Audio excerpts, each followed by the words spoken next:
एक छोटे से गांव में रघु नाम का एक किसान रहता था। रघु बेहद चतुर और समझदार था, लेकिन उसकी आर्थिक स्थिति अच्छी नहीं थी। उसके पास थोड़ी सी जमीन थी, जिस पर वह खेती करता और अपना गुजारा करता था।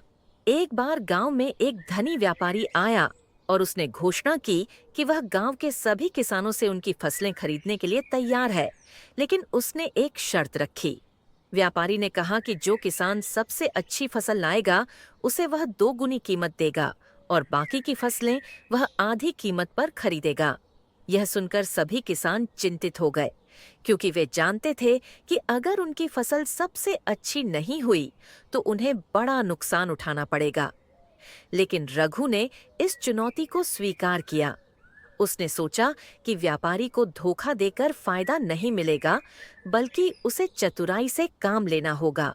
रघु ने अपनी फसल की देखभाल करने के साथ साथ खेत के चारों ओर सुंदर फूलों के पौधे लगाए। जब फसलें तैयार हुईं, तो उसने एक सुंदर टोकरी में अपनी सबसे अच्छी फसलें सजाईं और उसमें फूल भी रख दिए।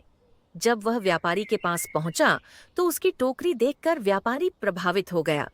व्यापारी ने रघु से पूछा, तुम्हारी फसल तो अच्छी है ही, लेकिन यह टोकरी और फूलों का क्या मतलब है? रघु ने मुस्कुराते हुए उत्तर दिया, फसल तो हर कोई लाता है, लेकिन मैं चाहता था कि आप मेरी मेहनत और ध्यान को भी देखें। ये फूल उसी मेहनत का प्रतीक है। व्यापारी रघु की बात से बहुत प्रभावित हुआ और उसकी सारी फसल 2 गुनी कीमत पर खरीद ली। बाकी किसान, जिन्होंने केवल फसल पर ध्यान दिया था, आधी कीमत पर ही अपनी फसल बेच पाए।